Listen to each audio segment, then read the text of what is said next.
Part 2 માં તમારું સ્વાગત છે અને પાર્ટ 1 ના જોઈએ તો ભાઈ જોઈ આવજો।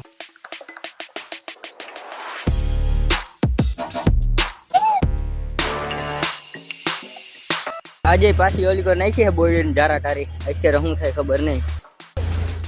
એ બચી ગયો ભાઈ અત્યારે થોડુંક હાથ પગ ભાંગવાની ટ્રાય કરી પણ નો ભાંગ્યા વગર ખપારી મુર્ગા તોડ મહેનત કરે છે। ભારી લઈને નીકળી ગયા ભાઈ ફાઈલાની ઘરમાં અને અમારું આ જૂનવાડી ઘર છે એટલે 50 વર્ષ જૂનું અટાણે એમાં મધ રીએ છે અને આમાં ભાઈ જૂનો એક આર્યો છે આ જૂનવાડી તરફનું બનાવેલ છે। આમાં એક જૂનવાડી બોર્ડે છે તમને દેખાડું હજી કંઈ કાઢ્યો નથી આર્યો। આમાં એક પૈસા હટાડવાની કોઠી પણ છે જૂનવાડી જમાનાની અંદર દિવાલમાં બનાવેલ છે। ફાઇનલી અડધી ગાડી ખાલી થઈ ગઈ છે તમે જોઈ લ્યો ખાલી ગાડી ખાલી થઈ ગઈ ને ભાઈ ગાડી વહી ગઈ છે ને હવે છેલ્લી પોટલી રહી છે ને આને હું લઈને જાવ તો સીધો ઘરમાં ઘર જોઈ લ્યો ભરાઈ ગયું ભાઈ ફાઇનલી ઘર ભરાઈ ગયું ભાઈ। અને આપણે મળીએ બીજા મિની બ્લોગમાં ત્યાં સુધી આપણે વિડીયોને લાઈક કરી દો શેર કરી દો અને સબસ્ક્રાઈબ કરી દો। આપણે મળીએ બીજા મિની બ્લોગ।